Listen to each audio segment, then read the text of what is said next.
सुनील का घर ज्योति जी के घर से 1 किलोमीटर की दूरी पर था। घर आने के बाद वह चुपके से आंटी के कमरे में चला गया। साहिल एक दूसरे रूम में सो रहा था। उसके बाद साहिल ने ज्योति जी की चिड़िया को अच्छे से। साहिल अपनी माँ के साथ एक गांव में रहता था। उसके पापा विदेश में नौकरी करते थे।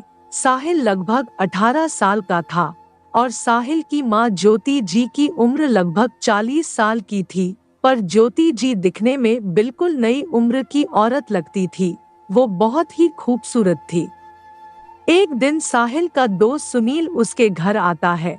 उस दिन तो साहिल अपनी माँ से कहता है, माँ मेरा दोस्त आया है, चाय बनाकर दे दो। ज्योति जी दोनों के लिए चाय बनाकर लाती है। ज्योति जी चाय डाल रही थी तो सुनील ज्योति जी के आंखों को देखने लगता है।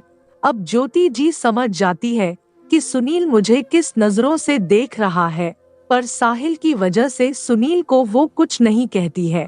अब ज्योति जी साहिल के सामने बैठकर चाय पीने लगती है। कुछ देर तक सुनील साहिल से बात करके चला जाता है।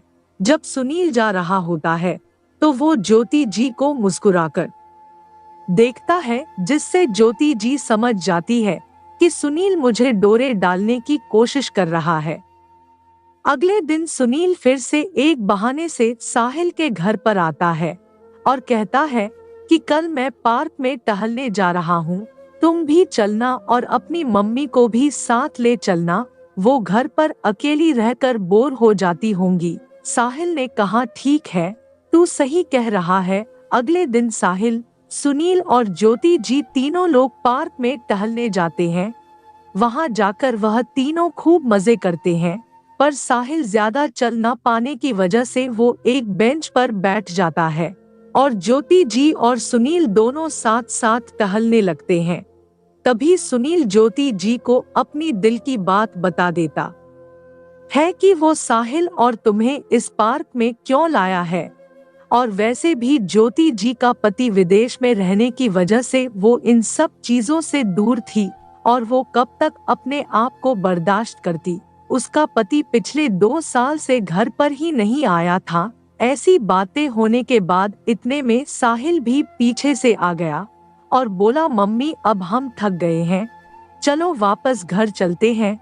फिर तीनों लोग घर आ गए। ज्योति जी अब रात को सो रही थी तो उसको नींद नहीं आ रही थी। वो बिस्तर पर बार बार करवटें बदल रही थी।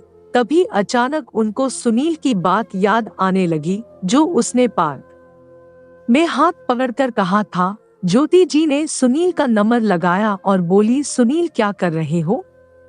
उधर से सुनील की आवाज आई, मैं पढ़ाई कर रहा हूँ। तब ज्योति जी ने कहा, सुनील मुझे तुम्हारी बहुत याद आ है, मुझे नींद भी नहीं आ रही है, क्या तुम मुझे मेरे घर पर आकर खुश कर सकते हो? तब सुनील ने कहा, आंटी बहुत रात हो गई है, मैं अब कैसे आ सकता हूँ? तब ज्योति जी ने जोर देकर कहा कि सुनील आ जाओ ना, तुम्हारा दोस्त साहिल भी सो गया है, यही सबसे बढ़िया मौका है। तब सुनील ने कहा, ठीक है आंटी, बस मैं अभी आता हूँ। तब सुनील ने अपनी साइकिल उठाई और ज्योति आंटी के घर पर आ गया। सुनील का घर ज्योति जी के घर से 1 किलोमीटर की दूरी पर था। घर आने के बाद वह चुपके से आंटी के कमरे में चला गया। साहिल एक दूसरे रूम में सो रहा था। उसके बाद साहिल ने ज्योति जी की चिड़िया को अच्छे से शांत किया, क्योंकि आंटी जी भी कई सालों से सूखी थी। तो सुनील को उनका खेत जोतने में 1 घंटा लग गया। खेत जोतने के बाद वो रात को ही वापस घर पर चला गया। अब ज्योति जी और सुनील का यही हाल हो गया। वह अक्सर अपनी आंटी के पास आ जाता और रात में ही चला जाता। एक दिन साहिल ने अपनी मम्मी और सुनील को मिलते देख लिया। इसके बाद तो साहिल के सर पर खून सवार हो गया और वह अपने दोस्त पर बहुत गुस्सा हो गया। इसी गुस्से में उसने एक कुल्हाड़ी से दोनों का काम तमाम कर दिया। फिर साहिल को पुलिस पकड़ कर ले गई, लेकिन साहिल नाबालिग होने की वजह से उसको पढ़ाई के लिए भेज दिया गया। दोस्तों, ये एक सच्ची घटना पर आधारित कहानी है। इसमें गलती ज्योति जी की थी, जो इतनी उम्र होने के बाद भी वो ऐसा करती थी, पर सजा पूरे परिवार को मिली। इसीलिए कहते हैं कि नाजायज संबंध का अंत बहुत ही बुरा होता है और हम सबको इससे बचना भी चाहिए। आपका इसके बारे में क्या कहना है? हमें कमेंट सेक्शन में जरूर बताएं।